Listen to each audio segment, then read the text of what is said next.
का बल शुरू हो चुका है। तकरीबन 1 घंटे देर हुई, लेकिन अब आपको जब बड़ी खबर दे रहे हैं वो ये कि फारूक अब्दुल्ला, डॉक्टर फारूक अब्दुल्ला और उमर अब्दुल्ला वोटिंग करेंगे। जी हां, नेशनल कॉन्फ्रेंस के सदर डॉक्टर फारूक अब्दुल्ला और उमर अब्दुल्ला जो नायब सदर हैं वो वोटिंग करेंगे। थोड़ी देर बाद फारूक अब्दुल्ला और उमर अब्दुल्ला अपना वोट डालेंगे। बर्न हाई स्कूल सोनावार में उनकी वोटिंग है, उनका वोट वहां है। और हम सीधे इस वक्त रुक करेंगे एडिटर नेशनल ब्यूरो शैलेंद्र वागू का, जो अब से कुछ देर पहले भी उन्होंने हमें बताया था कि इस बूथ पर डॉक्टर फारूक अब्दुल्ला पहुंचने वाले हैं। शैलेंद्र, मैं आपके पास फिर वापस आ रहा हूं। क्या अब वो वक्त आ गया है कि जब डॉक्टर फारूक अब्दुल्ला और उमर अब्दुल्ला शायद वहां पहुंचे वोटिंग करने के लिए?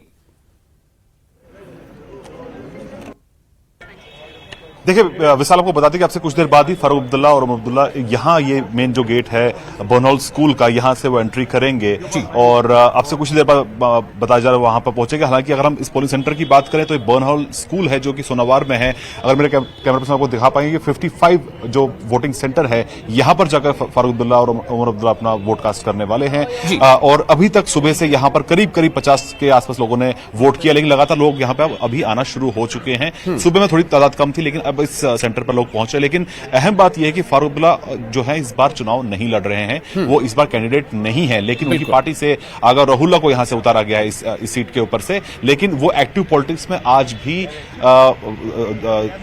उनका पार्टिसिपेशन है। और हमने ये भी देखा कि लगातार कल तक भी वो कैंपेनिंग कर रहे थे, आज भी वो कैंपेनिंग करने के लिए जा रहे हैं। तो जाहिर तौर पर उनका एक एक्टिव रोल आज भी इस पार्टी में बहुत ज्यादा है। तो अभी फिलहाल देखना यह होगा कि आज का जो वोटिंग होगा वो पिछले सालों के मुकाबले किस तरह से मुख्तलिफ होगा, ये देखने वाली बात होगी। लेकिन सभी का इंतजार अभी यही है कि फारूक अब्दुल्ला आपसे कुछ देर बाद यहां से अपने घर से यहां पर पहुंचेंगे और इसी गेट से वो एंट्री करेंगे उमर के साथ में। उनके जो बाकी जो उनके तमाम जो उनके लीडर्स उनके साथ में आने वाले हैं। तो फिलहाल अभी इंतजार थोड़ा सा करना होगा। 8:30 का वक्त हमें बताया गया था। मैं चाहूंगा कि थोड़ा सा ये जो जगह है इसके बारे में थोड़ा सा आप और बताएं। बड़ा ही खूबसूरत ये नजारा दिख रहा है, बिल्कुल लग रहा है ऐसे आप किसी गार्डन में खड़े हो। हालांकि कश्मीर में तो कहा जाता है कि आप जिधर कैमरे का रुख करते उधर ही गार्डन नजर आता है, लेकिन ये इस जगह के बारे में थोड़ा सा बताएं कि ये जगह क्या है। बड़ी खूबसूरत जो वो नजारा जो बड़ा खूबसूरत है। जी जी जी जी देखिए, ये इलाका सोनावार का है। ये एक स्कूल है सोनावार का, जो बर्नहॉल स्कूल काफी पुराना और मशहूर स्कूल है। और ये ठीक सेंट्रल कश्मीर में ये स्कूल है। डल लेक भी यहाँ पे मुश्किल से यहाँ से 5 से 10 मिनट की दूरी पे है। बाहर जो है ये रोड है जो काफी हाई प्रोफाइल मानी जाती है। और ये स्कूल बहुत पुराना, ये एक बहुत पॉपुलर नाम है यहाँ का, बर्नहॉल स्कूल। अगर आप देख पा रहे हैं ये स्कूल का गार्डन है और यहाँ पे लोग देखिए पीछे जो मीडिया कर्मी है वो जो मतदान करने के लिए यहाँ पर लोग पहुंचे हैं। आज सुबह महिलाएं पहुंची हैं, बुजुर्ग पहुंचे हैं, वो यहाँ पर फिलहाल उनसे बात कर रहे हैं। लेकिन फिलहाल जो माहौल यहाँ पे बन रहा है कि किस तरह से वोटिंग का जो परसेंटेज है वो कैसे आगे बढ़ेगा। पहले जो परसेंटेज है वो करीब करीब 9, 9.5 के आसपास आ जाएगी। उससे ये साफ हो जाएगा, जो तस्वीर साफ हो जाएगी कि जो पिछले सालों के मुकाबले जो वोटिंग रही है उससे कितनी बेहतर होती है। पिछली बार अगर हम बात करें तो 14.43% वोटिंग हुई थी, जो कि बहुत ही कम है। लेकिन उस तरफ उस वक्त माहौल कुछ और था, लेकिन इस बार माहौल कुछ और है। लोग खुद ये कह रहे हैं कि वो इस बार वोट डालेंगे, वोट डालने के लिए बाहर निकलेंगे। तो फिलहाल जो ये आंकड़ा है 14% का, माना जा रहा है कि इसको कई गुना ज्यादा इस बार ये वोटिंग। बिल्कुल, मुझे तो लगता है जैसा आप बता रहे हैं, जो पहला जो आंकड़ा अभी रिलीज होगा 9 बजे या उसके आसपास, मुझे लगता है उसी वक्त जो है वो 14 का शायद आंकड़ा क्रॉस कर लेगा, मुझे पूरी उम्मीद है। और शैलेंद्र, एक सवाल सिर्फ छोटा सा ये करना चाहूंगा। आप बार बार ये कह रहे थे कि फारूक अब्दुल्ला जो है वो चुनाव नहीं लड़ रहे हैं और हालांकि वो सेहतमंद हैं, वो कैंपेनिंग भी कर रहे थे। मुझे याद आ रहा है अपने एक जगह कैंपेनिंग के दौरान उन्होंने मंच से बाकायदा जो अफसरान हैं उनको एक तरह से ये इंतबाह दिया था कि असेंबली के इंतखाबात होने वाले हैं और चुनाव होंगे तो आप होशियार रहें। मतलब उनका कहने का इशारा था कि वो पूरी ताकत के साथ वो कैंपेनिंग सिर्फ कर ही नहीं रहे, बल्कि एक तरह से वो क्लेम ये था इनडायरेक्टली कि हम फिर से इक़्तिदार आने वाले हैं। तो मैं सिर्फ ये जानना चाहता हूं कि क्या ये माना जाए कि फारूक अब्दुल्ला की प्रेजेंस अभी कहीं ना कहीं जम्मू कश्मीर के सियासत में एक बड़ा मकाम अभी भी रखती है? देखिए, सीनियर मोस्ट लीडरों में से फारूक अब्दुल्ला का नाम सबसे बड़ा है कश्मीर में आज भी। और आज भी जब वो कैंपेनिंग करते हैं, आज भी जब वो रैलीज करते हैं, तो लोग वहां पर बड़ी तादाद में पहुंचते हैं, लोग उनको सुनना चाहते हैं। और उनकी पॉपुलैरिटी में कोई कमी नहीं आई है इतने सालों के बीच में। लेकिन ये जरूर है कि इस बार वो खुद लोकसभा चुनाव के लिए खड़े नहीं होंगे इस बार। हालांकि अगर हम पिछले 13 चुनाव की बात करें, इस सीट की अगर हम बात करें, तो 13 में से 10 बार नेशनल कॉन्फ्रेंस ही इस सीट पर जीती है, तो नेशनल कॉन्फ्रेंस का गढ़ है। लेकिन इस बार फारूक अब्दुल्ला जो है वो चेहरा नहीं होंगे, चेहरा कोई और ओर होगा, लेकिन समर्थन अब फारूक अब्दुल्ला का है। और आपको ये भी बता दें कि फारूक अब्दुल्ला लगातार कैंपेनिंग कर रहे हैं। माना जा रहा है कि आने वाले कुछ दिनों के अंदर वो जम्मू के रजौरी में जाके भी कैंपेनिंग करेंगे, क्योंकि अनंतनाग रजौरी सीट पर भी जल्द चुनाव होने वाले 25 तारीख को। तो ऐसे में जो उनको जो एक्टिव पॉलिटिक्स है वो लगातार जारी है। तो ऐसे में भले ही वो चुनाव न लड़ रहे हो, लेकिन अगर हम असेंबली इलेक्शंस की बात करें, हालांकि इसको लेकर ये कहा गया है कि सितंबर से पहले इलेक्शंस ये कराए जाने चाहिए, इस तरह के ऑर्डर्स दिए गए थे सुप्रीम कोर्ट की तरफ से। लेकिन इलेक्शंस कब होते हैं ये देखना दिलचस्प होगा। लेकिन इसमें फारूक अब्दुल्ला का क्या रोल रहेगा ये देखना भी दिलचस्प होगा, क्योंकि फारूक अब्दुल्ला ने ये तो कह दिया कि वो लोकसभा चुनाव नहीं लड़ेंगे। उनके बेटे उमर अब्दुल्ला ने कहा कि स्वास्थ्य कारणों के चलते, हेल्थ रीजन के चलते वो इस बार चुनाव नहीं लड़ेंगे। लेकिन असेंबली इलेक्शंस में क्या फारूक अब्दुल्ला चुनाव खुद लड़ते हैं या नहीं, ये एक बड़ा सवाल है। ये देखना होगा कि वो, क्योंकि कैंपेनिंग में कोई कमी नहीं है, वो ट्रैवल भी कर रहे हैं, वो लंबे डिस्टेंस पर भी जा रहे हैं, लोगों से मुखातिब भी हो रहे हैं। लेकिन चुनाव वो ये वाला चुनाव नहीं लड़ रहे हैं। लेकिन क्या ये हो सकता है क्योंकि दिलचस्पी लोकसभा में ना होकर के वो असेंबली इलेक्शंस के लिए की तैयारी कर रहे हो? क्योंकि देखिए नेशनल कॉन्फ्रेंस को लेकर आज भी अगर हम बात करें श्रीनगर में, तो स्ट्रांग होल्ड तो रहा है कई सालों से। लेकिन आप देखना होगा कि इस सीट पर इस बार त्रिकोणीय मुकाबला है, क्योंकि पिछले कुछ सालों से 4 साल पहले तक अपनी पार्टी नहीं थी। तो इस बार अपनी पार्टी का भी कैंडिडेट इस सीट पर खड़ा है। तो अपनी पार्टी, पीडीपी और नेशनल कॉन्फ्रेंस, ये तीनों जो पार्टीज हैं इस सीट पर चुनाव लड़ रही हैं। लेकिन अब देखना होगा कि आज की वोटिंग से वो तस्वीर कैसी बनती है कश्मीर की तीनों सीटों को लेकर। आने वाले 10 दिनों के अंदर ये चीजें साफ हो जाएंगी कि जो जनता का वोट है वो किसके साथ जाता है। बिल्कुल शैलेंद्र, आप हमारे साथ बने रहें, क्योंकि मुझे लगता है कि शायद जैसा आपने पहले बताया था कि फारूक अब्दुल्ला और उमर अब्दुल्ला वहां पहुंचने वाले हैं, तो यही वो बूथ है जहां पर अभी हमें जिसकी तफसील बता रहे थे शैलेंद्र की वहां डॉक्टर फारूक अब्दुल्ला और उमर अब्दुल्ला अपना वोट डालने आएंगे। यानी वो ये इंतखाब करने आएंगे, चुनने आएंगे कि उन्हें किसे देखना है एमपी के तौर पर। हालांकि इसी सीट पर डॉक्टर फारूक अब्दुल्ला खुद उम्मीदवार रह चुके हैं पिछले चुनाव में और उन्होंने जीत भी हासिल की है। लेकिन आज वो उम्मीदवार नहीं है, बल्कि उम्मीदवार को चुनने की कतार में खड़े होंगे। तो ये आपको बता दें कि आज इंतखाबी जंग 2024 का ये मरहला जारी है और इस मरहले में पूरे देश में 10 राज्य और केंद्र शासित प्रदेश जो है वहां वोटिंग हो रही है। 96 सीटों पर आज वोटिंग हो रही है।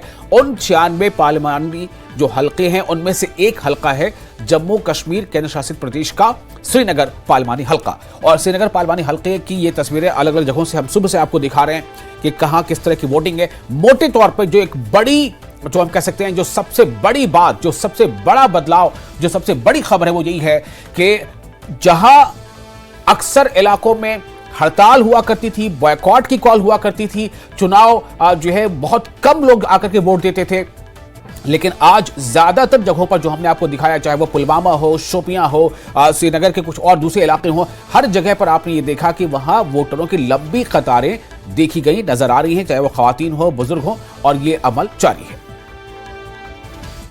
पीडीपी स्टेट सेक्रेटरी आरिफ लागरी साहब हमारे साथ मौजूद हैं। इन्होंने अभी अभी वोट कास्ट किया है।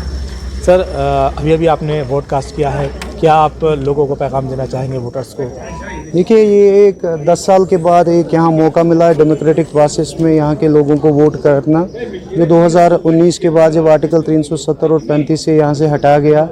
एक पूरे जम्मू कश्मीर में एक चुप्पी थी, एक पूरे खामोश थे लोग, कोई रिएक्शन नहीं था लोगों का कि एक बहुत जो यहाँ पे अज़ियतें, जो यहाँ पे जेलों में लड़के बंद थे और जो मुसीबतें यहाँ के लोगों ने झेली, चाहे वो ताजर कौम हो, चाहे वो जॉबलेस यहाँ का यूथ हो, तो आज 10 साल के बाद उनको एक मौका मिला है कि वोट कास्ट करने का।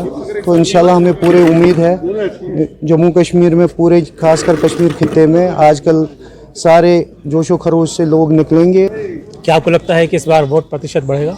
नहीं, बिल्कुल बढ़ेगा। आप रुझान यहाँ पे दे रहे हो, अभी तो अर्ली मॉर्निंग है, धीरे धीरे ये पेस पकड़ेगा, तो हमें पूरी उम्मीद है कि वोटिंग परसेंटेज बढ़ेगा। श्रीनगर के मज़ाफ़ाती इलाका पंजीनारा में हम इस वक्त मौजूद हैं और यहाँ पे सुबह 7 बजे से ही पोलिंग का अमल है वो जारी है और इसके चलते आप देख सकते हैं कि किस तरह की गहमा गहमी यहाँ पे जो पोलिंग मराकज़ के बाहर देखने को मिल रही हैं। लोग बाहर आ रहे हैं और यहाँ पे अपने वोट का इस्तेमाल करने के लिए आ रहे हैं।